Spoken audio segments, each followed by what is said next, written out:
Hi, everyone. A little disclaimer. So this is my first paper on bioethics. I normally do ancient philosophy or philosophy of disability, so it's way out there. But I took this class last year and I kind of liked the idea and I wanted to see how people would react to it. So this is my attempt, but please bear with me. It's my first time. So, my paper is Potential Patient Input, a new Desideratum for any account of vulnerability. And basically, as the title kind of gives away, the argument is that when discussing what vulnerability should do, what it is, and how to go about it, I think that philosophers, or more specifically bioethicists, should consider that being able to take potential participant or patient input that should be something important. They should try to aim for an account that is able to do this. This is what today's presentation is going to look like. I will begin by talking a bit about the purpose of vulnerability. Basically, when you look at the literature, there are a bunch of accounts of vulnerability. People cannot agree about what it is and what researchers and IRBs should be doing. But they all kind of agree that vulnerability serves a clear purpose. That is the purpose of protecting those who we call vulnerable when we are enrolling them in trials. And my argument is that vulnerability can better serve its purpose if it invites the input from potential participants. I'm going to illustrate this with one example, the example of long COVID trials. And I'm going to say a bit about why I think this is a good example for making my argument. Then I will move on to compare a couple of the most prominent accounts of vulnerability to see if they are compatible with my new Desideratum and which one would fare better. And finally, I'll share my conclusion and my references. So what's the purpose vulnerability serves? I have some quotes here. I'm going to read them, and I'm going to talk a bit about them. Luna and van der Poel, I hope I'm pronouncing their name right, claim the typical response to vulnerability is to introduce safeguards to try and protect those identified as vulnerable to harm or exploitation. So basically, we are using the concept of vulnerability to try and protect a group of people or a person who is identified as vulnerable.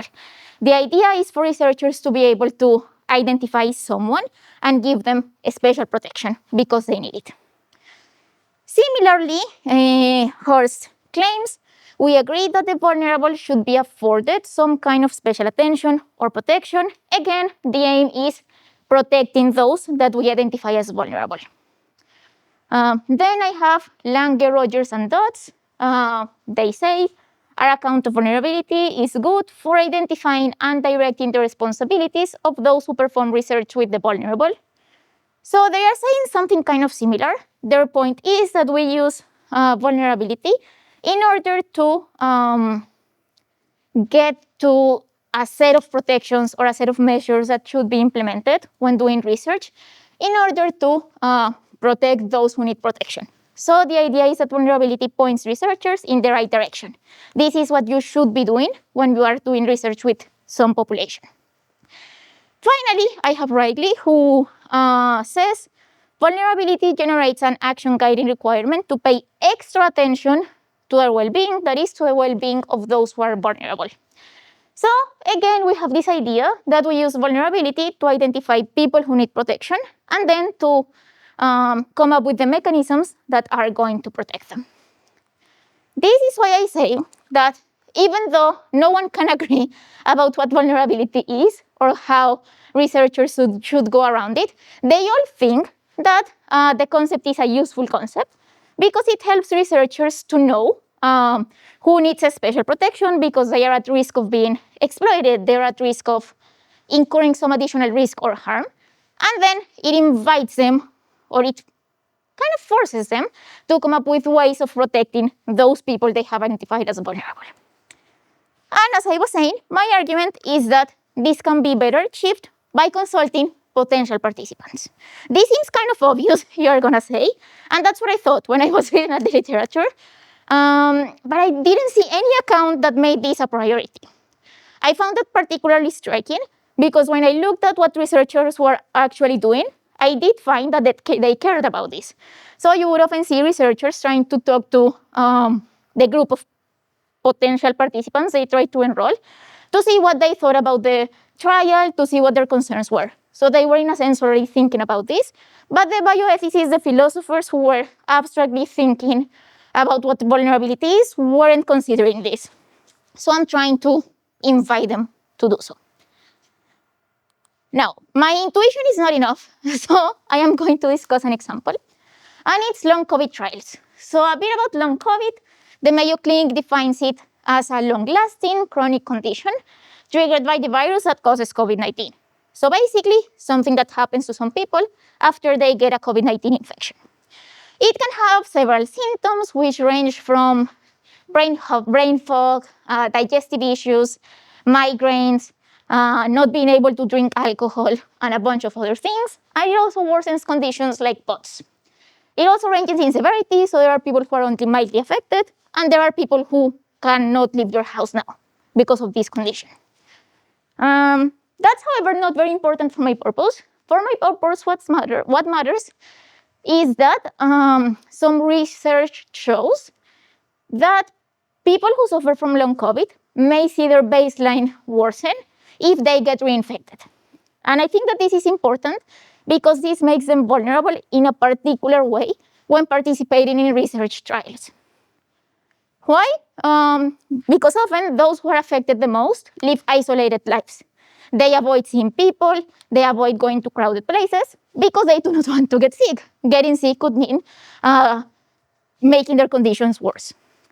However, when you're participating in a trial, you often have to go to a hospital or to a university. And these are places with a bunch of people, and hospitals also have a bunch of people with infectious diseases. So this is an additional risk. Despite this, you see a lot of trials that do not even do simple stuff. Some trials do, but I'm not going to talk about them. They are doing things right. I'm going to talk about those who aren't. And they could implement simple things, such as cleaning the air. They could have filtration. They could also invite participants to mask or to test, but they don't. How do I know this? Well, I looked it up, but I also talked to people. I talked to 3 persons, and they all wish to remain anonymous. They're all in the US. And participant 1 told me that they were participating in 2 trials at the University of California, San Francisco, and that no precautions were taken. Participant 2 told me they were participating on 1 trial conducted by the Defense Health Agency to the Uniformed Services University, and another by the National Institute of Health in the US. Again, no precautions. Participant 3 said something similar. They were participating in a trial run by the Oregon Health and Sciences University, and again, no precautions. All of them mentioned that they were uncomfortable with the situation. They were participating because those were recovery trials and they want to get better, but they didn't feel particularly comfortable with the lack of prevention measures. However, participant 2 also told me that they talked to the researchers of one of the trials, I don't remember which one, and they told them, hey, I'm not that comfortable, could we do something? And the researchers agreed to start taking measures. I think that they agreed that they would invite people to mask and to test before going into the site. And they agreed that this would be very easy and not too costly to implement, which kind of, I think, makes my argument stronger. So as I was saying, the measures that would be needed in order for the long COVID patients to participate aren't too costly to implement. They are not hard things. They are things that are already done in some hospitals. It is not rare for you to see doctors masking, for example. So if patients require this to safely participate, it's not like they're asking the research teams to do something extraordinary. And the fact that one of the teams was able to implement this on a bit without too many issues shows that it was very easy to implement in the first place. Now, you may say, is one teeny tiny example enough to establish your conclusion, Manuela? And I would say, not really. I mean, I should have more examples. That would be ideal. Maybe if I kept working on this paper, that's what I would do. But I think that this example is particularly interesting. Why? Because when you look at what people who discuss vulnerability say, what kinds of examples they consider, you would often see them considering examples where there is a big distance between the researchers and the participants. So they would often mention studies conducted by researchers in the global north doing research in the global south. And there would be issues such as the participants are vulnerable because they don't speak the same language as the researchers, or they are vulnerable because they do not have a lot of money. And that makes people maybe participate in things they wouldn't otherwise want to participate because there is an economic incentive. However, in this case, the distance is not so big. Those were all studies done in the US by US-based researchers, and all the participants were also based in the US. And more often than not, the participants had similar backgrounds. So, for example, in the trial conducted by the Defense Health Agency, they only recruited military personnel, and the researchers had also a military background. So they were kind of part of the same group.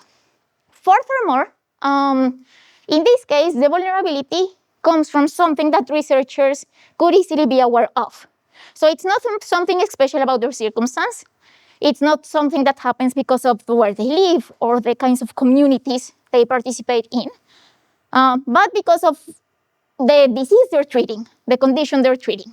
And I think that this means that they could have easily foreseen that the participants were at risk, that they were vulnerable. And if they weren't able to see this in a case that doesn't seem that complicated, this means that in other cases where the distance is bigger or where other things may be at stake as well, then researchers could overlook more things. So I think that this is a good example for showing that if researchers had talked to the people they were trying to enroll in their trials, then they would have been better able to do what they want to do when they're labeling people as vulnerable. So if they had asked people, hey, do you think you're vulnerable? And is there something we can do to alleviate your worries? They would have been able to better protect those they were trying to enroll in their long COVID trials. That's my point. So now, which of the most prominent accounts can better fulfill this new desideratum? I am going to consider 3. So let me present them briefly.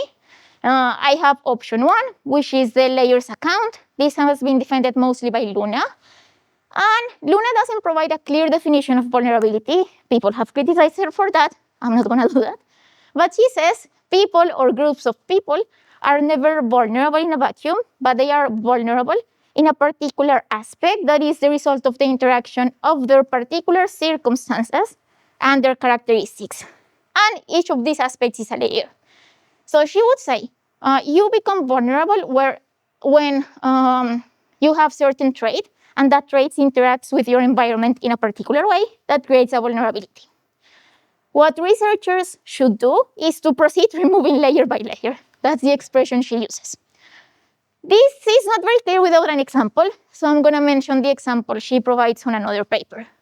She discusses the case of cord blood banking in Argentina. There, cord blood banking is a procedure that families get offered when they're having a baby. And it consists in the cord being taken so they can extract blood and stem cells and I think a couple of other tissues and store them. Scientists store them for several purposes. Some store them so that the baby may use them when they grow up. If they get sick, they may use those cells to treat the baby. Some store them so that the relatives of the baby can get some treatments. And public bankings usually store them so that they can do research and maybe benefit more people who are not really related to the baby. So it's becoming common for hospitals to offer middle-class women in Argentina this option. They get private banks that offer the woman the possibility of getting this cord blood and storing them. It is somewhat expensive. That's why only middle-class women are targeted, or their families. They would not offer this to lower-class women because they couldn't afford it. Now, Luna analyzes this, and she identifies several layers. I'm going to mention a couple so that we can see how her account works. She claims that there is the obstetrician's influence layer, and this happens because it is often the medical practitioners who are treating the pregnant women and their pregnancies who are offering this option.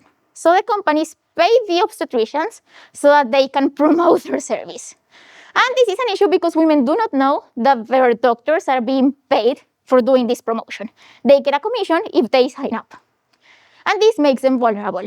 They see the doctors as figures of respect, or that they are in a position of power, and then they may want to listen to them, and they may want to do what the doctors tell them to do just because of the power position they occupy. Another layer of vulnerability that Luna identifies is the time-sensitive constraint. So this can only be done as soon as the baby is born.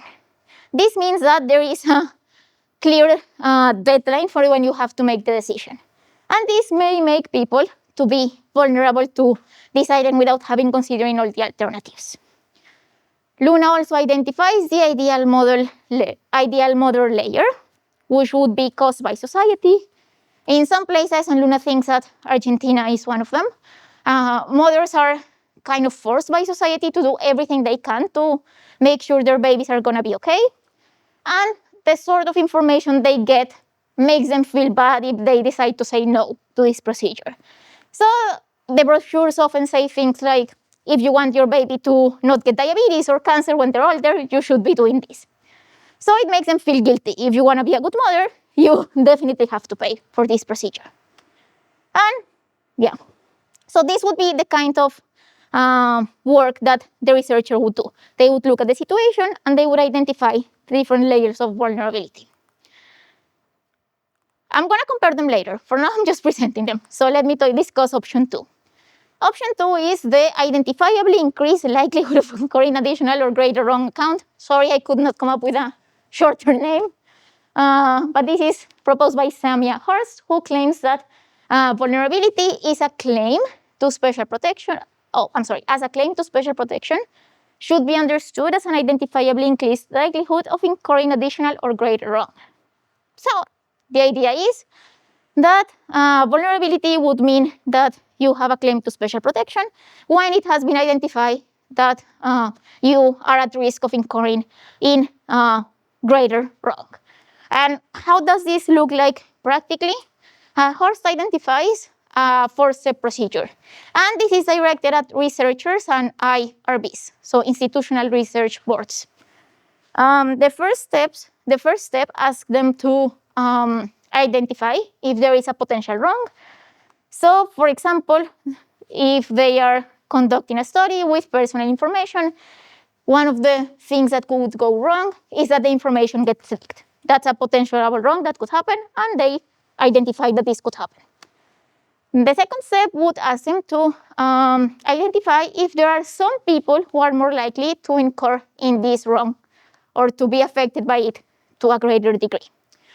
And Horst cites an example where if you are conducting a clinical trial and you are recruiting medical personnel from the hospital where the trial is being conducted, then these people would be at more risk of their information getting leaked or their information being known by their colleagues who know them. So they would be vulnerable in this sense. And the third step invites IRBs and researchers to analyze whose duty it is to minimize the wrong. So in this case, maybe it is the hospital's duty and the researcher's duty to make sure that the information cannot get leaked. And finally, it is discussed what concrete things could be done. So for example, having stricter protocols to make information anonymous or make sure that other colleagues do not have access to the data. Stuff like that could be implemented. Option 3, the typology account. Langer, Rogers, and Dodds define vulnerability as the conditions of subjects who are especially prone to harm or exploitation. So this is quite similar to what Horst says. However, they develop an analysis of different sources of vulnerability. They claim that there are 3 main sources. So there are inherent sources that have to do with our body, with our dependence on others. There are situational sources that are context-specific, and they have to do with the political, and the economic situation that we find ourselves in. And there are pathogenic responsibilities which arise from dysfunctional social or personal relationships. Let me give you an example that they provide. They discuss a trial that was expected to run in 2003, but got cancelled. the proposed trial was for Australian and US scientists to run tenofovir as a pre-exposure drug for HIV in HIV-negative Cambodian sex workers. So this is one of those trials where they have global north scientists doing a research trial in the global south. And they analyze some of the sources of vulnerability. So there are inherent sources. For example, the HIV-negative sex workers were at risk of catching HIV. They were having sex with a lot of clients, so this was definitely there, and it has to do with their bodies. They were also at risk, and this was particularly important for the study, to develop some secondary effects for taking tenofovir, which included diarrhea and other messed up digestive side effects. This was particularly worrying for the sex workers because they do not have a lot of income, and they rely on being able to work each day to support themselves and their families. So they were also situationally vulnerable because of the economic circumstances they found themselves in. They did not have alternatives for work, and if one of them couldn't work one day, that meant that they couldn't afford food that day. So that was also there. And a pathogenic source of vulnerability would be, for example, that the police often targeted them. So they would often be abused by policemen who, even though sex work was not especially forbidden, who disagreed with what they were doing. So they were also vulnerable in this sense, and they were also vulnerable to some information disbalance. The trial was canceled in the end, partially because the researchers didn't want to share all the information with the potential participants. And that was a pathogenic source of vulnerability. There was a power imbalance between the research team and the people who were going to participate in it. So that's the analysis. You can look at different things that may cause someone to be vulnerable. Now, which option is better?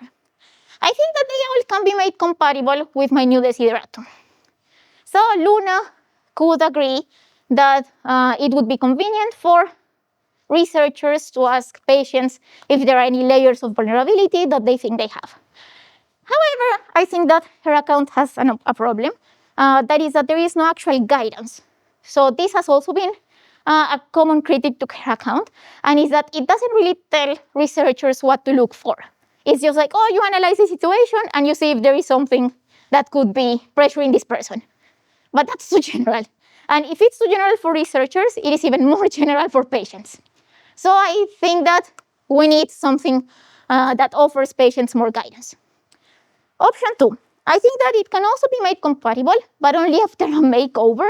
And I say that it needs a makeover because at first sight, this 4-step procedure is only directed at IRBs and researchers. So when you read the paper, the language is very researchers should ask, our IRBs should take into account, blah, blah, blah. So these are questions that are not posed in a way that the general public would understand. However, I think they could be modified. This doesn't have to be so bad. But I still think that the option 2 is not ideal because the questions are too general.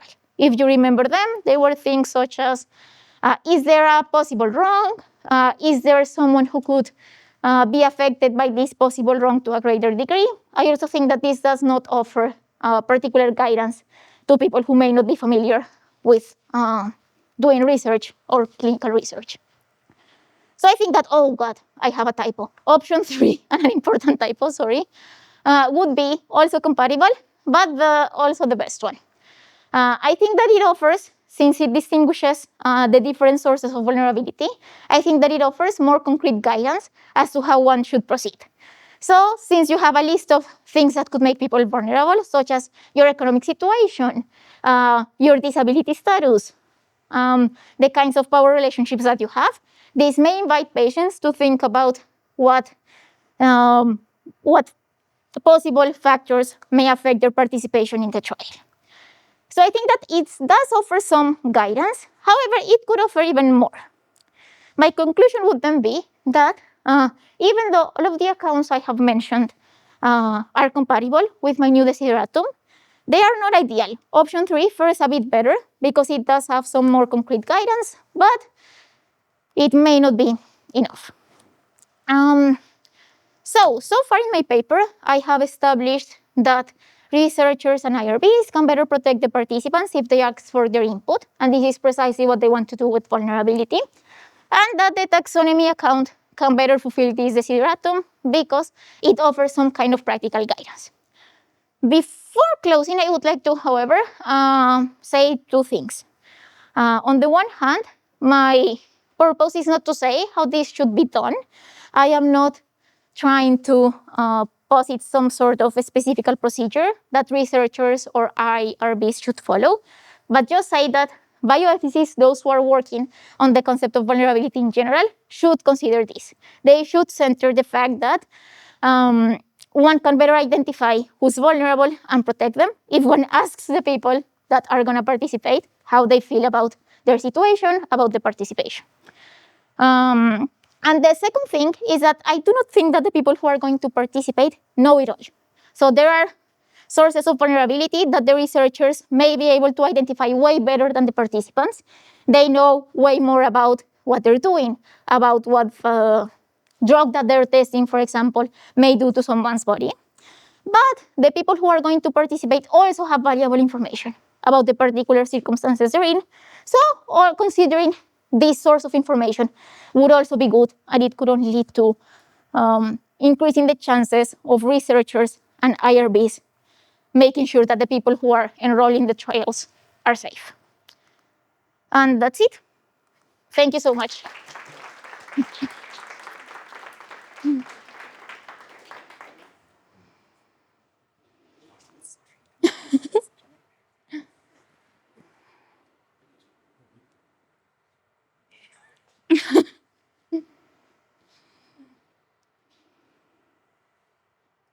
Do you want to take this one?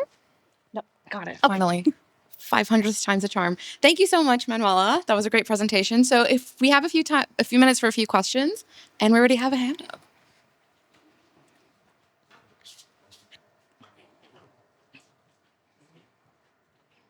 Thanks so much. That was great. For probably coming on 20 years now, CIHR, which is the Canadian Institutes for Health Research, has been pushing patient-oriented research, right? And the involvement of patients from the inception of research questions through to trial design, the whole shebang.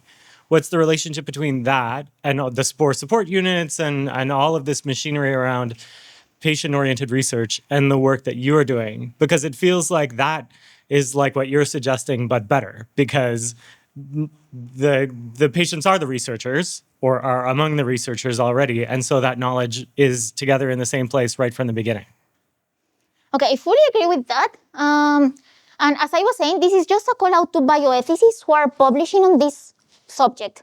Because I agree, researchers are already thinking about these issues and they're already trying to make progress. However, I do not see this particularly reflected in the bioethics journals. So that would be my shout out. Like philosophically, that's why I called it also a desideratum, so that it's fancy. So we should also consider it when we're making theory about what vulnerability should be. But yeah, researchers are already doing great stuff regarding that.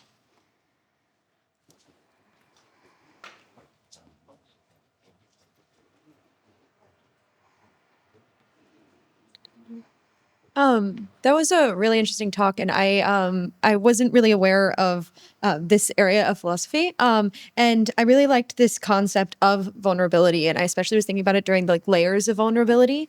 And I was thinking about it in contexts that are like not medical, and how these kinds of layers of vulnerability when it comes to someone's decision making was very interesting to me. I think about it in like any sort of place where there is a power imbalance of some kind, or where there are certain external vulnerability factors that make someone more vulnerable to making a choice that is not the choice that they would make in a vacuum. I didn't know. I guess I'm just asking if you can talk a little bit more about the other contexts where vulnerability, these constructs of vulnerability are utilized. So I think that another common context where this gets discussed is in education settings. So for example, prof may pressure students into doing things they don't really want to do or that they wouldn't otherwise do because of the power that there is there. So that's another common concept. That's another common context, I'm sorry. And I have also seen some people discussing this in workplaces. So again, bosses could make their employees do stuff they don't really want to do because of the power imbalance there is. There is also a situational vulnerability in that people need the money. And some people may also take jobs they do not really want to take because that's the only choice they have. So those are two common contexts that I can think of. But yeah, I believe that this could be taken to a whole new level because we are all vulnerable in different ways, and we all end up being pushed to certain directions because of where we are. Yeah, I was especially thinking about it in the fact of like we talk about power imbalances, but then that's kind of where the vulnerability ends, where there are these other layers of vulnerability as well. So I think that's really interesting. Thank you. Thank you so much. Do we have any other questions for Manuela? All right. Thank you so much. Join me for giving Manuela another round of applause. Thank you. Thank you.